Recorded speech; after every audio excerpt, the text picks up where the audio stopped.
اچھی نیتوں کے ساتھ آئے ہوں گے، کوئی ان کے پیچھے نیک مقاصد ہی ہوں گے، لیکن جب انہوں نے پاکستانی سیاست کا ماحول دیکھا نا، تو پھر نہ ڈگریاں نہ تعلیم کچھ بھی نہیں، وہ جس طرح کا ماحول تھا اسی طرح کے بن گئے، روایتی ہو گئے، کسی نہ کسی کے پیچھے یوں ہی لوگ لگ جاتے ہیں اور طرز زندگی اختیار کرتے ہیں۔ ہمیں لگنا ہوتا ہے کسی نہ کسی کے پیچھے، ہم پیروی کرتے ہیں لوگوں کی، لوگوں کو دیکھتے ہیں، اس حساب سے ہم اپنے آپ کو مرتب کرتے ہیں۔ پھر میرے بھائیوں،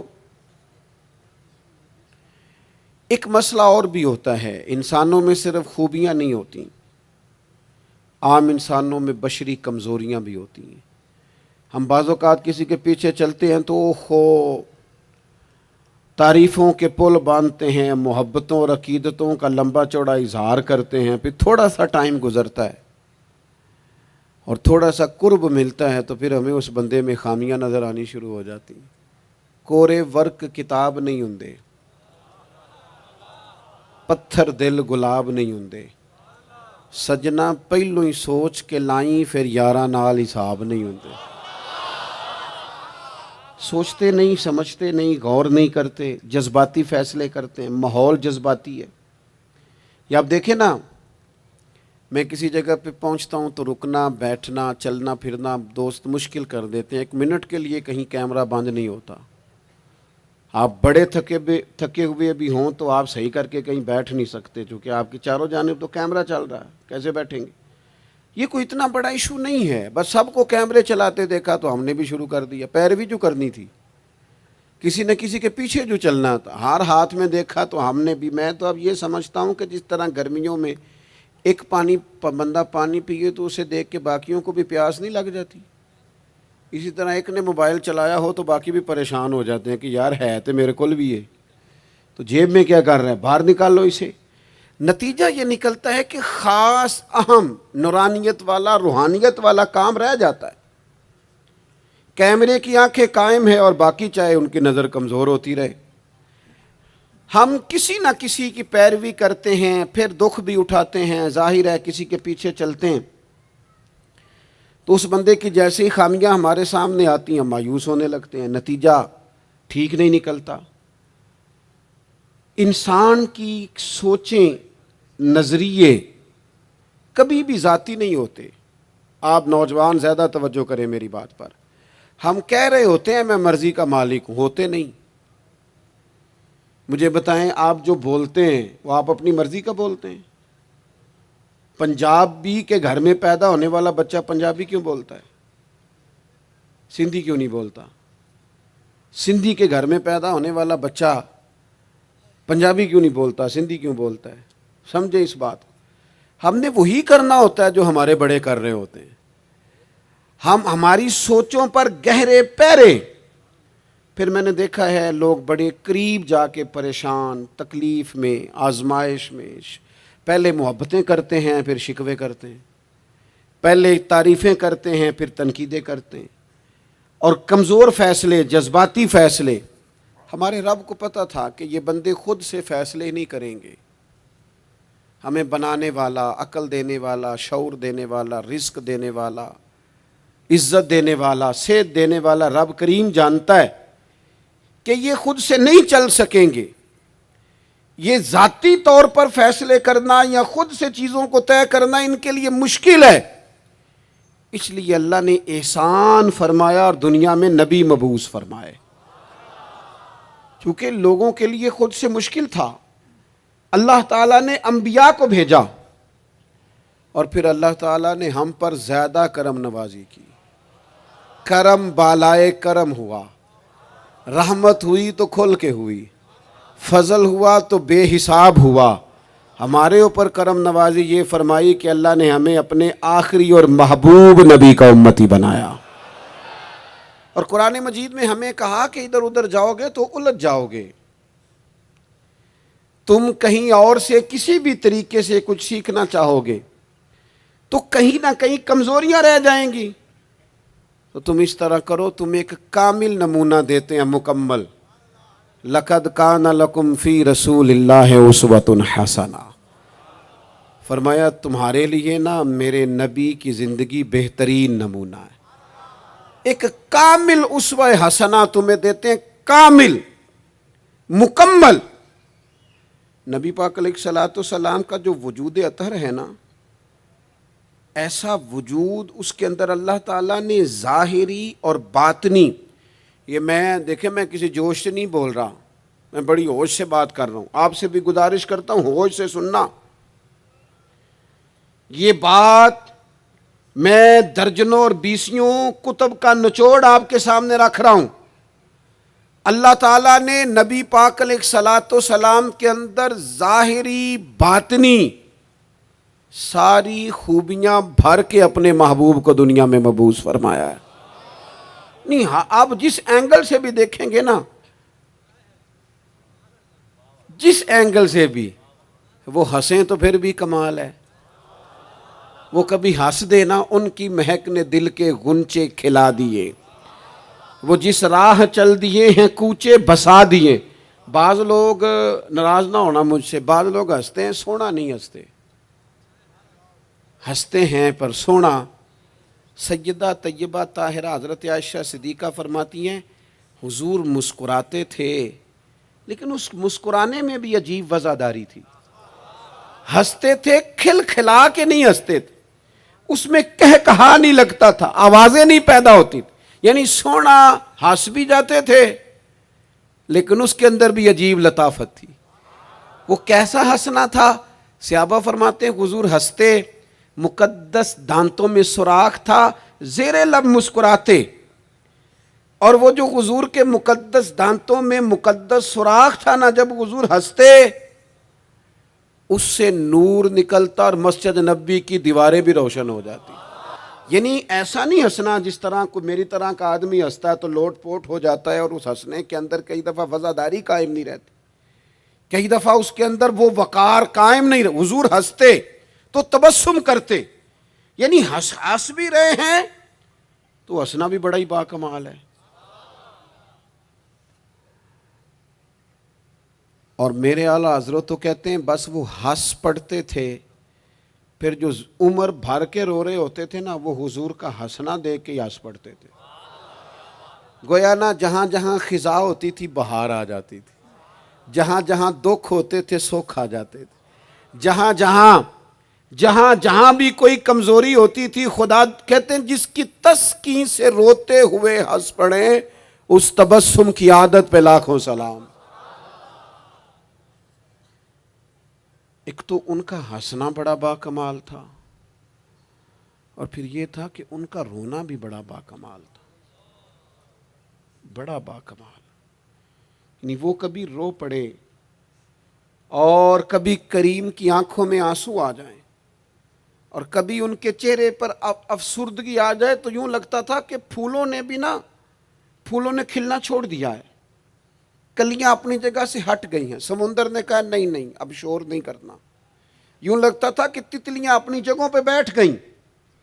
جب وہ کبھی روتے تھے تو یوں محسوس ہوتا تھا کہ جیسے چاند کہتا ہے کہ نہیں اب میں نے نہیں کھل کے چمکنا، محبوب تو رو پڑے۔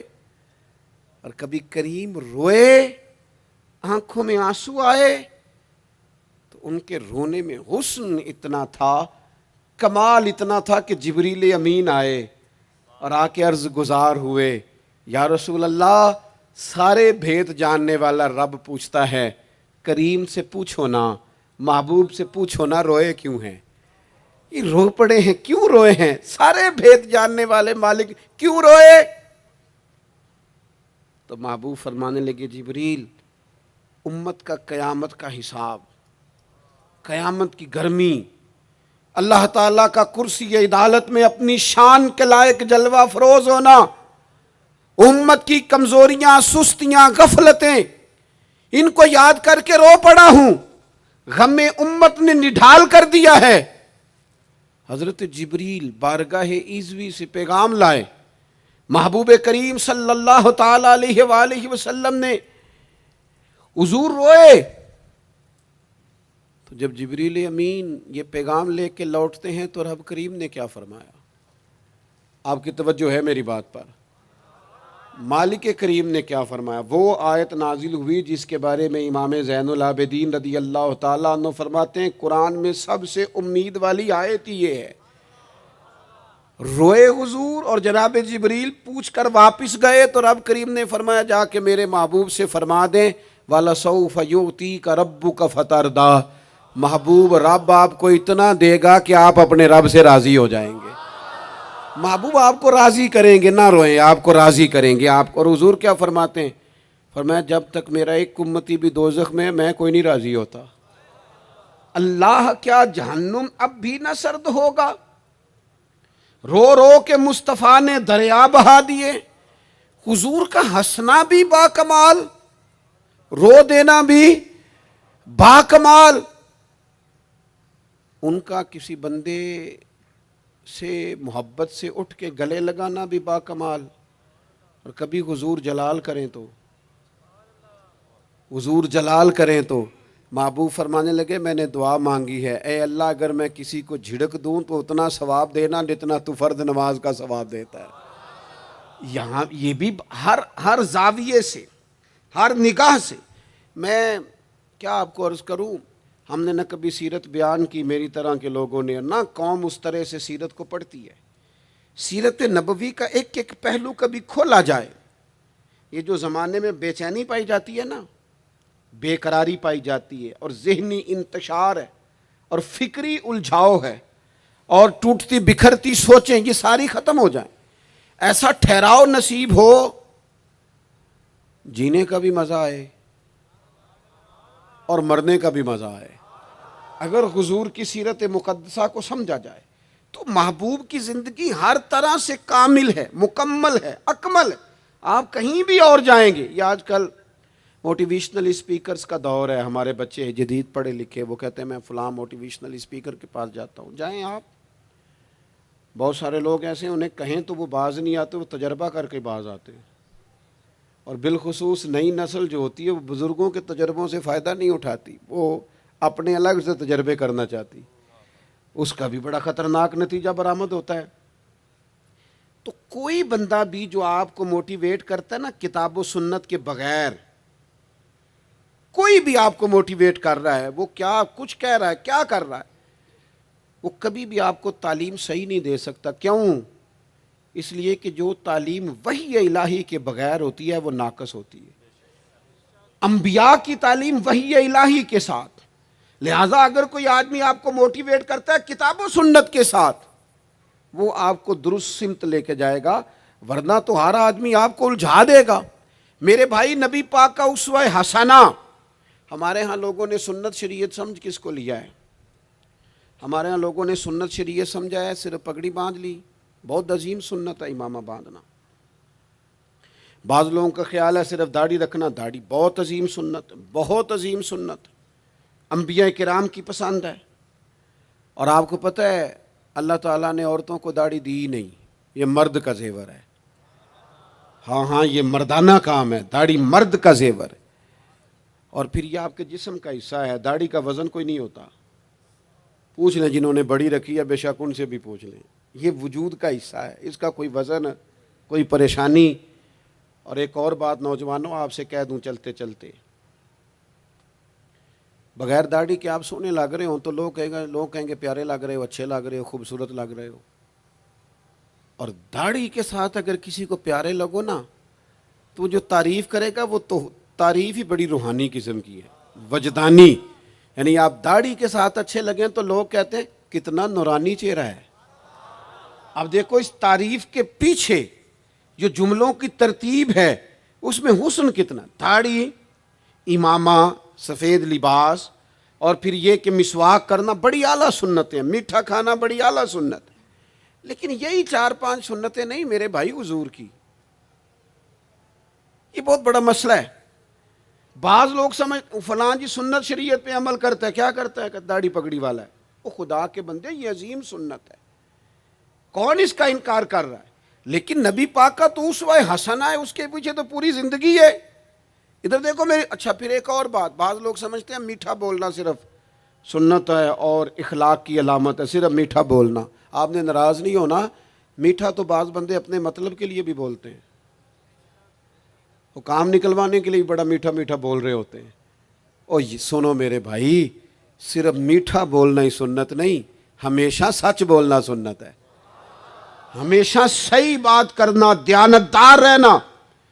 تو سمجھتا ہے 4 5 6 8 چیزیں ہی سنت ہیں؟ او خدا کے بندے، نبی پاک کی جو ادا سب سے پہلے دنیا کے سامنے آئی اور حضور کی جس ادا سے، سنت سے لوگوں کو سب سے پہلے واقفیت ہوئی، شور نہیں پڑ جاتا کسی چیز کا دنیا میں، معاشرے میں فلاں بندہ یہ کرتا ہے، فلاں ایک بندے کا ایک چیز تعارف بن جاتی ہے. تعارف، کوئی چیز لوگوں کے وجود کے ساتھ، نام کے ساتھ سابقہ لاحقہ بن جاتی ہے. جو چیز سب سے پہلے جس سے لوگوں نے میرے نبی پاک کا تعارف کیا اور لیا، ادھر دیکھو نوجوانوں میری طرف، جس چیز سے سب سے پہلے حضور کی جس ادا سے لوگ واقف ہوئے تھے، وہ تو صادق اور امین ہونا ہے.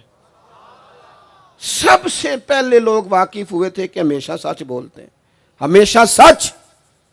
ملت کا جوان تو لوگوں کو ہنسانے کے لیے جھوٹ بولتا ہے، کوئی فائدہ نہیں، کوئی فائدہ نہیں. جھوٹ بولنے کے لیے ڈینگے مارتے ہیں، بڑھ کے مارتے ہیں، میں یہ ہوتا ہوں، میں وہ ہوتا ہوں. جھوٹ بولتے ہو، کیوں زیادتیاں کرتے ہو اپنے ساتھ؟ نبی پاک علیہ السلام کی تو پہلی ادا، پہلی سنت جس سے لوگ واقف ہوئے وہ صادق اور امین ہونا ہے. اور لوگ کمزوری دکھاتے ہیں. میں آپ سے عرض کروں، آج پتہ ہے میرے ملک کا حال کیا ہے؟ آج اتنے درد میں ہیں لوگ، اتنی تکلیف میں ہیں. امیر لوگ تو پیٹرول پہ بحث کرتے ہیں، پیٹرول پہ زیادہ تر وہ لوگ بحث کرتے ہیں جن کی گاڑیاں بڑی ہوتی ہیں. غریب پیٹرول پہ بحث نہیں کرتا، وہ تو کہتا ہے کرایہ 10 روپے بڑھ گیا بس کا، کیونکہ اس کو تو بس میں آنا جانا ہے، پیٹرول سے تو اس کا لینا دینا نہیں. یہ تو امیروں کی باتیں، تگڑے لوگوں کی باتیں. یہ سارا عالم، اس ملک کا سب سے بڑا مسئلہ نہ قانون کا ہے، نہ معیشت معاشرت کا ہے. اس ملک کا سب سے بڑا مسئلہ دیانتداری کا ہے. یہاں اگر دیانتداری ہو جائے، سچ بولنے والا، بات کرنے والا سچ بولے. اذان سن لیں جی. مجھے آپ بتائیں پولیس والوں کے بارے میں آپ کی رائے کیا ہے؟ ڈاکٹروں کے بارے میں رائے کیا ہے؟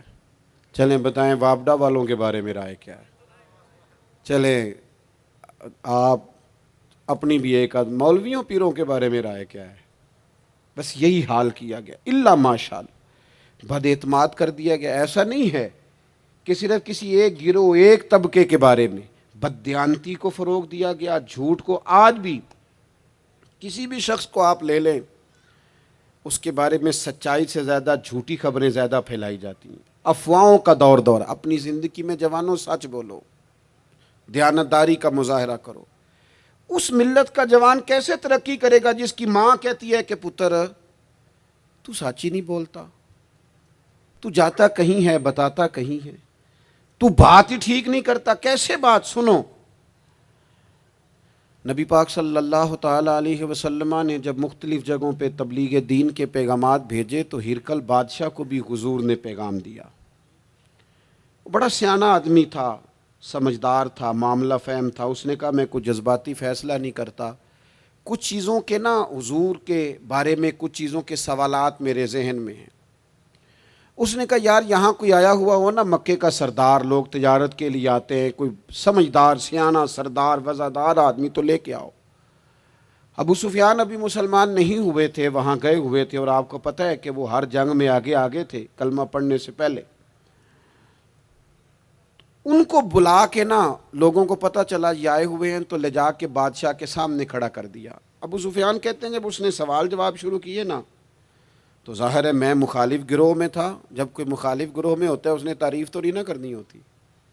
وہ صرف ہمارے ملک میں رواج ہے کہ لوگ جو پارٹی چھوڑ کے آ رہے ہوتے ہیں اس کی بھی تعریفیں کر رہے ہوتے ہیں، اور جدھر جا رہے ہوتے ہیں پھر اس کی بھی. اللہ جانے کیسے اپنے دل کو سمجھاتے ہیں، ضمیر کو مطمئن کرتے ہیں. اللہ ماشاء اللہ. ابو سفیان کہتے ہیں میں چونکہ دوسرے گروہ میں تھا تو بادشاہ نے جو بات بھی پوچھی نا میں نے رائے مخالف دی.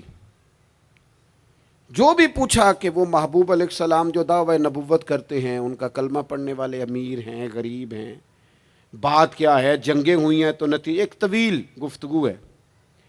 ابو سفیان کہتے ہیں آخر میں بادشاہ نے ایک سوال پوچھا، یہ جوان زیادہ غور کریں گے. سوال پوچھا، ابو سفیان کہتے ہیں مجھ سے کہنے لگا وہ جس کریم محبوب علیہ السلام نے دعوی نبوت کیا ہے، کیا کبھی انہوں نے جھوٹ بھی بولا ہے؟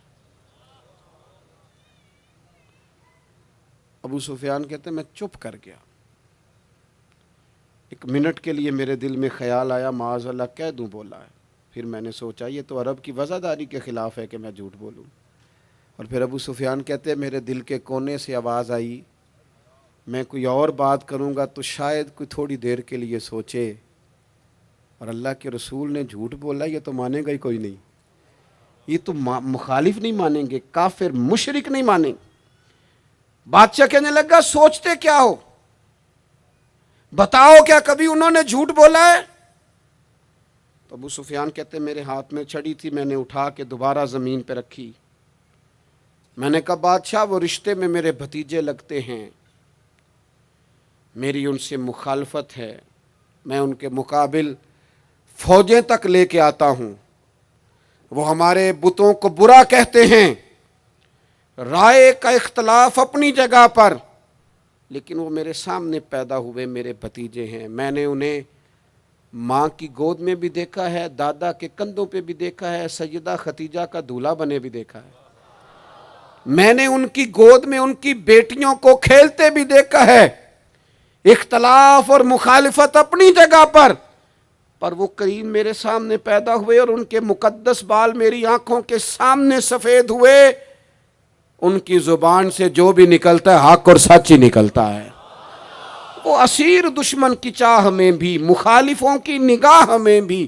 وہ امی ہے، صادق ہے، معتبر ہے، میرا پیغمبر عظیم تر ہے، کبھی زبان سے جھوٹ نہیں نکلا، اللہ آپ کو جزا دے۔ سنیں جی، کچھ خطیب بغیر نعروں کے بھی تقریر کر لیتے ہیں یار، اونچی سبحان اللہ کے بغیر بھی کام چل جائے گا انشاءاللہ، آپ خالی سنتے جائیں نہ بھی سبحان اللہ کہیں پھر بھی گزارا، اثر کرے نہ کرے سن تو لے میری فریاد، اور نہیں ہے داد کا طالب یہ بندہ آزاد۔ میرے عزیز نبی پاک علیہ الصلوۃ والسلام نے سچ بولا، ابو سفیان کہتے ہیں ان کی زبان سے سوائے حق سچ کے کبھی کچھ نکلا، کریں نا تھوڑی پابندی ہم بھی سچ کی کریں نا۔ اچھا ہم بولتے ہیں سچ، بہت سارے لوگ سچ بولتے ہیں، لیکن وہ دوسروں کے بارے میں بولتے ہیں، اپنے بارے میں نہیں بولتے، اس نے اتنا جھوٹ بولا، اس نے اتنی کرپشن کی، فلانے نے یہ کرے، دوسروں کے بارے میں بول رہا ہے، اپنے بارے میں سچ بول، اپنے بارے میں تو بتا تو نے کیا کیا ہے، نہ ادھر ادھر کی تو بات کر، بتا کہ قافلہ کیوں لٹا، مجھے رہزنوں سے غرض نہیں تیری رہبری کا سوال ہے، تو کہاں تھا، اپنی بات بتا۔ ابو سفیان کہتے ہیں جب میں نے بادشاہ کو یہ بات بتائی نا، اس نے چادر کندھے پہ رکھی اور وہ جانے لگا، تو میں نے کہا یار تو نے اتنی باتیں پوچھی، میں نے اتنے جواب دیے، کوئی نتیجہ، بات کا کوئی رزلٹ بھی نکلتا ہے نا، کوئی اینڈ بھی ہوتا ہے، کوئی نتیجہ بتا۔ تو کہتے ہیں بڑے تحمل سے بردباری سے بادشاہ ہنس پڑا، ہنس کے کہنے لگا نتیجہ تو نکل آیا۔ کہا کیا نتیجہ نکلا؟ تو کہنے لگا یار جس بندے نے کبھی بندوں سے جھوٹ نہیں بولا، وہ یہ والا جھوٹ کیوں بولے گا کہ میں اللہ کا رسول بن کے آیا ہوں؟ جو بولتے ہی سچ ہیں تو پھر گویا وہ کہہ رہا تھا مان لو کہ یہ بھی وہ سچ ہی بولتے ہیں کہ میں اللہ کا رسول بن کے آیا ہوں۔ ایک تو حضور کی اس اہم ادا کو اپناؤ۔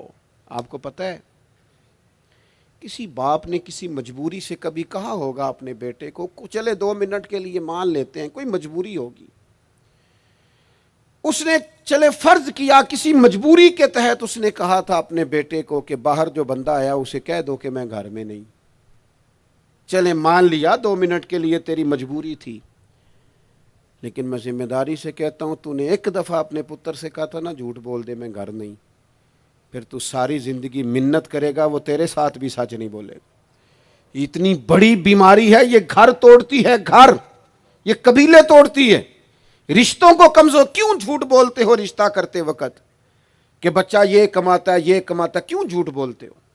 صاف ستھری 2 ٹوک بات کرو۔ اتنا بڑا رشتہ میاں بیوی کا جو اللہ کی نشانیوں میں سے نشانیاں جھوٹ پر قائم کرتے ہو۔ بیٹی کے والدین بھی اللہ ماشاءاللہ جھوٹ بولتے ہیں، یہ دے دیں گے یہ دے دیں گے، بعد میں کہتے ہیں لڑکے والے لالچ کرتے ہیں، آپ نے پہلے لالچ خود پیدا کیا، کیوں کہانیاں سنائیں؟ اتنا اہم رشتہ جس کی بنیاد پر سارا گھر چلنا تھا، وہ رشتہ ہی بد اعتمادی پر قائم ہے۔ جب ایک دوسرے پر اعتماد ہی نہیں ہے تو سکون کیسے آئے گا؟ اپنی زندگی میں سچ لاؤ. دولت لانے سے زیادہ ضروری سچ لانا ہے. گھر میں مہنگی چیزیں لانے سے بہتر ہے اپنے گھر میں سچ لے آؤ, دیانتداری لے آؤ. گھر بھی بچ جائے گا, قبیلہ بھی بچ جائے گا. ذمہ داری سے کہتا ہوں, سچ بولو, دیانتدار ہو جاؤ, ملک بھی بچ جائے گا. اس امت کا بھلائی اس کام میں ہے. یہ حضور کا اسوہ حسنہ ہے. اور تیسری بات,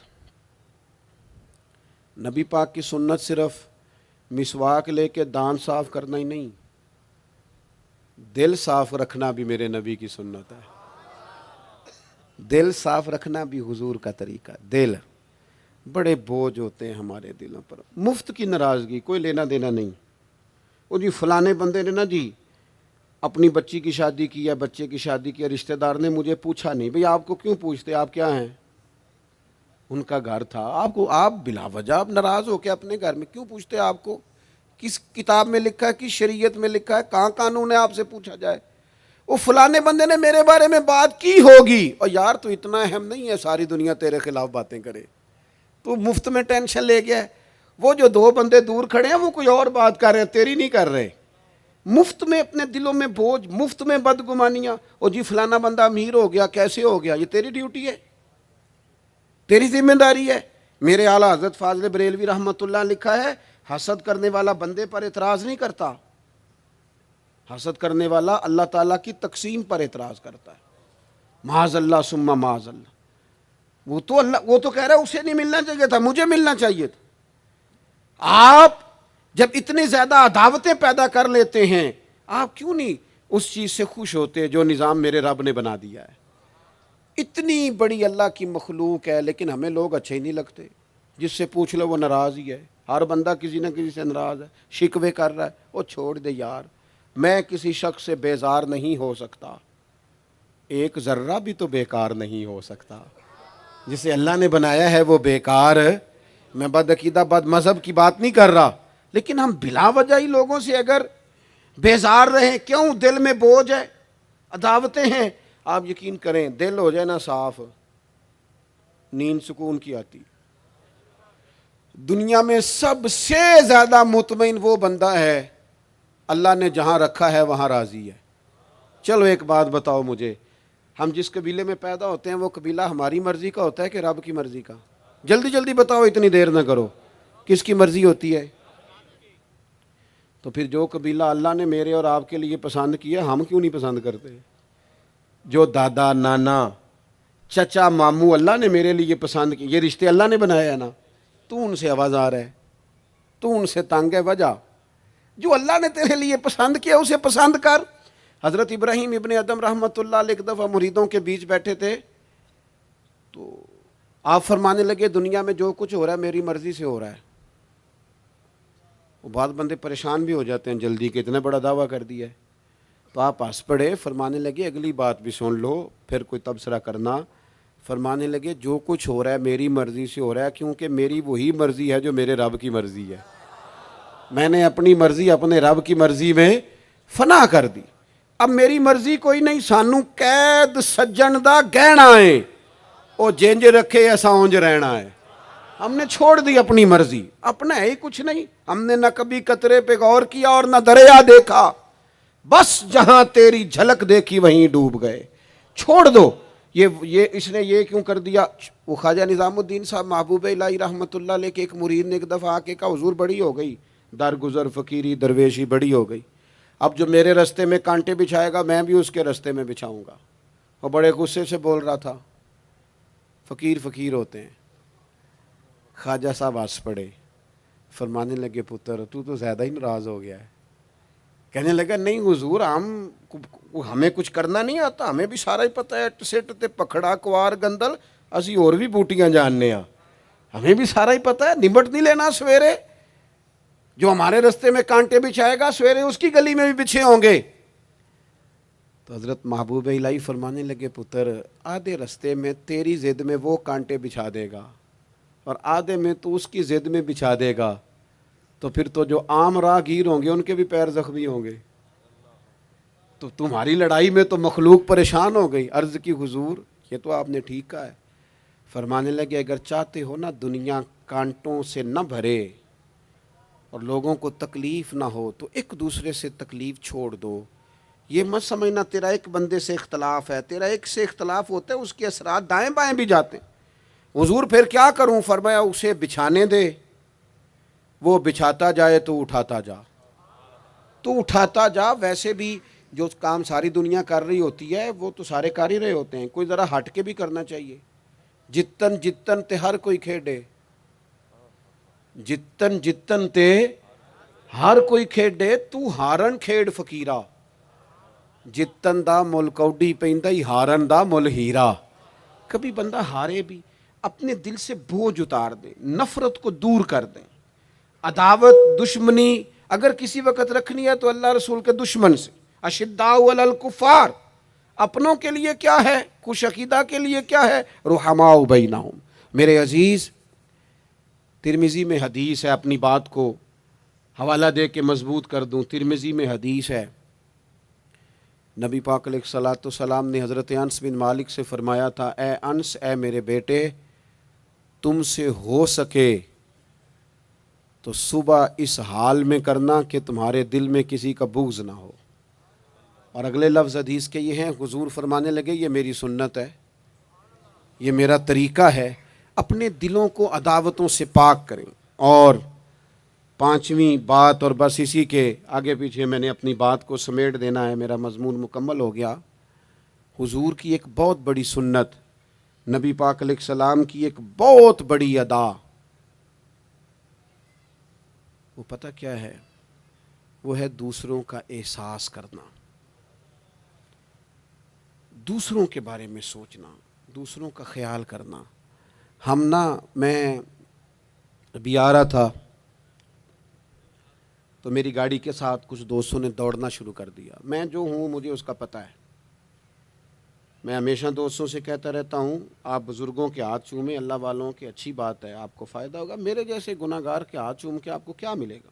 کوئی نتیجہ نہیں نکلے گا.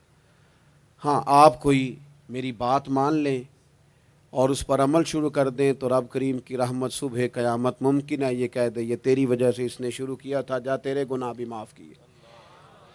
یہ جو ذوق ہے نا، اب ایک بندہ گاڑی کے پیچھے بھاگ رہا ہے تو مجھے اتنی سخت تکلیف ہو رہی تھی. میں نے کہا یار کیا ضرورت، دیکھو نا بیچارہ گرمی کا موسم ہے، پیاس لگے گی اور پسینہ آئے گا، کیوں بھاگ رہا ہے؟ اب میری مجبوری بھی ہے، گاڑی کو تو چلنا ہے. جب تک ہم احساس پیدا نہیں نہ کرتے، میرے قبلہ عالم فرمایا کرتے تھے کہ تیری گاڑی کے آگے سے کوئی غلط کراس کر گیا اور دوڑ کے گزر گیا اور کوئی سخت جملہ بھی کہہ گیا ہے، اس پر بھی تنقید نہ کر، تو اپنے دل میں اس کا احساس پیدا کر. سوچ کے ہو سکتا ہے اسے گھر میں کوئی ایمرجنسی ہو گئی ہو. اپنی سوچوں کو مثبت کریں. آپ دوسروں کا احساس بھی اپنی طبیعت میں پیدا کریں، دوسروں کے بارے میں بھی سوچیں. میں یہاں ماشاءاللہ اسٹیج پہ بیٹھا ہوں، بڑا نرم ماحول ہے، بڑا کچھ ہے، لیکن جو دوست پیچھے دیوار کے ساتھ کھڑے ہیں نا، جن کو جگہ بیٹھنے کی بھی نہیں ملی اور کھڑے ہونے کی بھی صحیح کر کے نہیں ملی، ان کا بھی احساس پوری طرح. اور میرے خیال میں سب سے زیادہ مہمان خصوصی بھی وہی ہیں آج کی ہماری محفل کے، جو زیادہ مشکل میں بیٹھے. احساس اپنی کہاں تک احساس کرنا ہے؟ لو حدیث پاک سنو. اللہ کے محبوب علیہ السلام فرماتے ہیں میں نماز پڑھانے کھڑا ہوتا ہوں، نماز، کریم فرماتے ہیں میرا دل کرتا ہے میں لمبی نماز پڑھاؤں، لیکن پھر پیچھے سے نا کسی بچے کے رونے کی آواز آتی ہے. دل تھا لمبی پڑھاؤں، بچہ رو پڑا تو مجھے خیال آتا ہے اس کے رونے سے اس کی اماں کو تکلیف ہو رہی ہوگی، میں نماز چھوٹی کر دیتا ہوں. اللہ کی نماز مختصر کر دی احساس کے طور پر. حضور اس امام مسجد سے سخت ناراض ہو گئے تھے، صحیح حدیث میں موجود ہے، جس کے مقتدیوں نے آ کے شکایت کی تھی کہ یا رسول اللہ بہت لمبی نماز پڑھاتا ہے. یہاں تو لوگ احساس ہی نہیں کرتے میرے بھائی، یہاں تو احساس ہی نہیں کرتے. یہاں تو میں آیا ہوں نا رات کے 1 بجے محفل میں، تو میری طرح کے لوگ تہاڈا ذوق ہی نہیں، تسی سبحان اللہ ہی نہیں آندے، تسی ہاتھ ہی نہیں کھڑے کر دے. او بھائی تو نہیں آیا ہے، تو ٹر جانا ہے اپنا سارا سمیٹ کے پیسے گنا کے. اتنے بیچارے مغرب دے بیٹھے نے، ان کا ذوق، تو اپنا ذوق بھی بیان کرنا، آنا تو بھی اسی وقت محفل میں جب سارے آئے ہیں تے نالے تو تے گل کر کے آیا میں انہیں ہزار لینا ہے تے مفت آئے نے سارے بیچارے. اس لیے ہو سکتا ہے ان کا عشق تجھ سے زیادہ ہو. کروں مدح اہل دول رضا اور پڑے اس بلا میں میری بلا، میں گدا ہوں اپنے کریم کا، یہ میرا دین ہے کوئی پارا نہ نہیں۔ اس لیے میرے عزیز احساس دوسروں کا پیدا کریں اپنی طبیعت میں۔ ہم نا احساس نہیں کرتے، خدا را احساس کرو۔ ٹھیک ہے پریشانیاں ہیں، لیکن میں جوان سے کہوں گا تو نوجوان ہے، باہر تجھے ٹینشنیں ہیں، کاروبار کی مسائل ہیں، پریشانیاں ہیں، لیکن اللہ نے تجھے جوان کیا ہے نا، حوصلہ دیا ہے نا، تو باہر کی ٹینشنیں باہر چھوڑ کے آیا کر۔ گھر تیرے ابا جی انتظار کر رہے ہیں، ان کے پاس بیٹھ، ان کا دکھ سن، حوصلہ بڑا کر۔ پھر گھر کے اندر تیری اماں بیٹھی ہے، اس نے تیرے سے بات کرنی ہے، کئی باتیں سنانی ہیں۔ تیرا بیٹا ہے وہ دوڑ کے آیا، ابا ابا کہتے، اور تو کہتا لے جا میری طبیعت نہیں ٹھیک۔ دنیا میں سب سے مصروف وقت رسول کریم نے گزارا ہے، لیکن حضور تو غلاموں کی بات بھی سنتے، حضور تو گھر والوں کو وقت بھی دیتے۔ سیدہ عائشہ صدیقہ فرماتی ہیں جب تک گھر میں رہتے گھر کا کوئی کام ہی کرتے رہتے، اور حضور تو نواسوں کو ٹائم دیتے، نماز کے وقت بھی ساتھ لے جاتے۔ کیوں ہم اپنے آپ سے دوسروں کا احساس نکال بیٹھیں، دوسروں کے بارے میں تھوڑا احساس۔ آپ تھوڑے دن پہلے نا، کچھ عرصہ پہلے کچھ لوگ آگے میرے پاس کہنے لگے کہ کوئی طالب علم کوئی عالم مل جائے مدرسے میں سے آپ کے، اور ہم نے نا وہاں اپنے ہاں امامت کے لیے اور جمعہ کے لیے اس کو لے جانا ہے۔ میں نے کسی طالب علم سے کہا چلے جاؤ۔ وہ کہنے لگے تنخواہ کتنی دینی ہے؟ میں نے کہا کوئی زیادہ نہیں، جتنا آپ کے گھر کا خرچہ ہے اتنا اس کو بھی دے دیں۔ وہ پریشان ہو گیا، جی میں تسی نہیں سارے ہو گئے، تو اتنے پیسے دے دیں جتنا ہمارا خرچہ ہے، ہم تو صاحب ہوتے ہیں، اس کو کیسے دے دیں یہ والا خرچہ؟ تو کہنے لگے نہیں جی وہ تو ٹھیک ہے، تسی کوئی 10 چھڑو۔ اور میں نے کہا میں آپ کو وہ بتا رہا ہوں جو حضرت صدیق اکبر نے بتایا ہے۔ آپ کی تنخواہ کتنی لگائیں؟ کہا درمیانے مہاجر کا جتنا خرچہ ہے نا اتنا میرا بھی لگا دو۔ حضور گزارا نہ ہوا، فرمایا میں لوگوں کی تنخواہیں بڑھا دوں گا، جہاں سب کا گزارا ہوگا ابو بکر کا بھی ہو جائے گا۔ یہ کیا بات ہوئی کہ تیرا گزارا نہیں ہوتا تو مزدور کا کیسے ہوتا ہے، غریب آدمی کا احساس جب تک تجھے دوسروں کا پیدا نہیں ہوتا تو حضور کے اسوہ حسنہ تک نہیں پہنچ سکتا، تو نے نبی پاک کا طریقہ نہیں اپنایا۔ یہ پتہ ہے حضور جو غاروں میں روتے تھے اور سارا دن تبلیغ کرتے تھے اور طائف تشریف لے جاتے تھے اور عکاظ کی منڈیوں میں جاتے تھے، یہ احساس تھا، یہ درد تھا جو میرے محبوب کو لے جاتا تھا، احساس تھا۔ حضور چاہتے تھے رب کا کوئی بندہ دوزخ میں نہ جائے۔ اللہ کے محبوب رات کو روتے، دن کو تبلیغ کرتے، گلی گلی جاتے، لوگوں کو سمجھاتے۔ کوئی ایک بار دین کی بات پوچھتا، 10 بار بھی اس سے پوچھتا تو بتاتے۔ کیوں؟ احساس ہے۔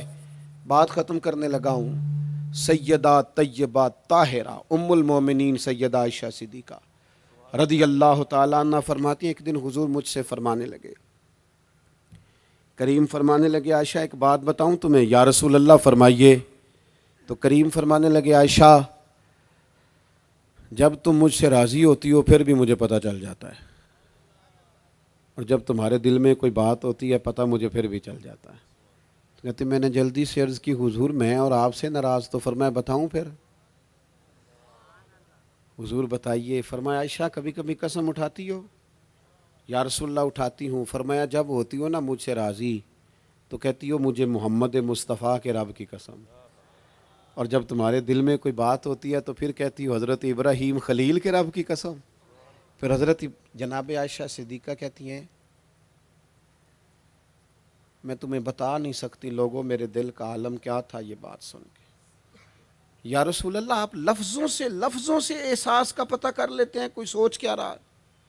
یہاں تو گھر والے پورا احتجاج کریں، احتجاج۔ میں ایک دفعہ کہیں کھانے کے لیے گیا تھا تو میں نے کہہ دیا کھانا بڑا اچھا پکا ہے۔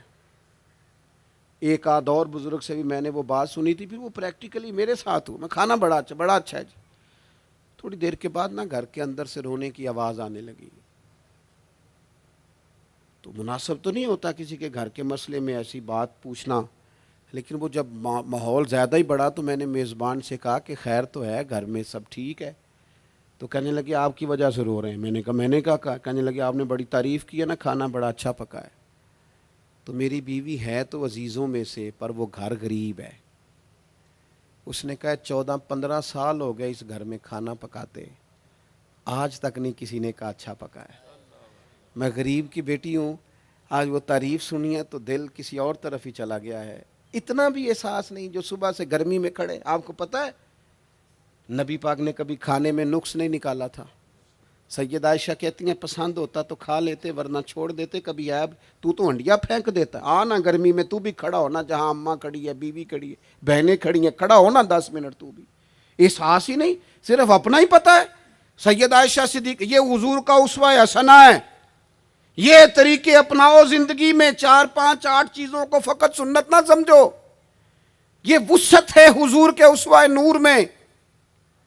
سید عائشہ کہنے لگی، کریم فرمانے لگے تم قسم اٹھاتے حضرت ابراہیم کا نام لیتی ہو تو میں سمجھ جاتا ہوں۔ جناب عائشہ کہتی ہیں بس دل مچل گیا، کیفیت اور کی اور ہو گئی۔ میں نے کہا حضور پھر مجھے قسم ہو محمد عربی کے رب کی، میرے لبوں سے آپ کا نام ہی جاتا ہے، میرے دل میں آپ ہر وقت موجود رہتے ہیں۔ میرے عزیز کچھ باتیں آپ سے میں نے عرض کی، میں اپنی گفتگو پھر دہراتا ہوں۔ ایک تو حضور کی زندگی کامل ہے، مکمل ہے، اسے پڑھو۔ جس زاویے سے ہنسنا بھی با کمال ہے، رونا بھی بڑا قیمتی ہے، جس زاویے سے پڑھو گے کمال ہی کمال۔ اور پھر حضور کا اسوہ حسنہ پوری زندگی پہ لاگو کرو۔ ایک تو سچ بولیں، بددیانتی کبھی نہ کریں، جھوٹ کبھی نہ بولیں، اور اپنے دلوں سے سارے حسد بغض عداوتیں، دل دریا سمندروں ڈونگے، کون دلاں دیاں جانے، 14 طبق میرے دلے دے اندر، میں تمبو وانگوں تانے، دل میں گنجائش پیدا کریں۔ اور آخری بات آپ سے یہ عرض کی ہے، دوسروں کا احساس پیدا کریں، دوسروں کے لیے۔ ہم اس دین کے ماننے والے ہیں جس میں سے آبا زخمی حالت میں میدان میں زخموں سے چور بھی پڑے ہونا تو پھر بھی کہتے ہیں پانی میرے بھائی کو پلا دو۔